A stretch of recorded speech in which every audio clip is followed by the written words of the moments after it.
You're listening to the Daily Sales Tips Podcast, and I'm your host, Scott Ingram. This week, a listener reached out to me and made a really great suggestion. And I always appreciate these suggestions, especially if they can help me make this show better for you. He said, have you ever thought about doing something along the lines of, quote, sales failures? I ask this as sales folks typically learn more from lost deals than wins. It could be pretty interesting.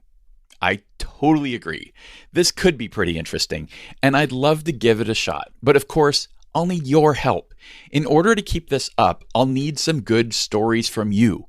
Of course, you can go to dailysales.tips/submit to submit a failure story like this the traditional way. But in this case, I'm happy to take on anonymous stories as well. If you just want to send an email to scott@top1.fm and describe your story and what you learned from it. I'll then be happy to anonymously share that story for you.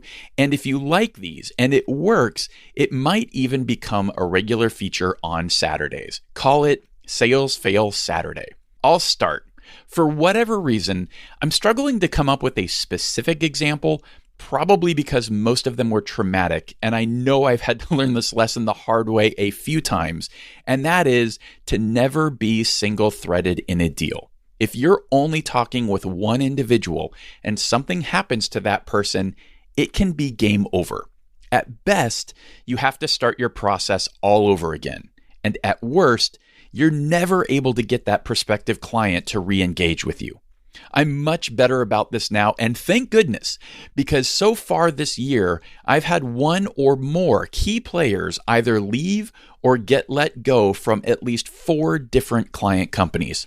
Had I not had more relationships in these accounts, I'd potentially be dead in the water.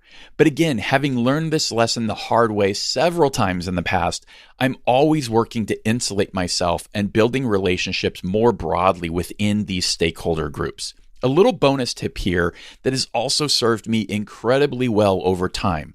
If a key player in your deal ever gets let go, reach out to them and offer to help. This has to be genuine. This isn't some fake sales tactic, but a caring about humans type approach. If they were somebody that you like and thought was professional and competent, see if you can help them find their next opportunity. If you can, or even if you can just be there for them through the process, this can often mean more business for you in the future. If they were in a position to help you in a deal in one company, the odds are that they'll land in a similar role with another company, and there you go, a brand new opportunity with a really strong champion. So, what have you had to learn the hard way? Share those stories. Either record them for yourself and send all the details that are listed at dailysales.tips/submit, or email me your anonymous story to scott@top1.fm and let me know if you like this sales fails idea. Thanks for listening, and be sure to come on back tomorrow for another great sales tip.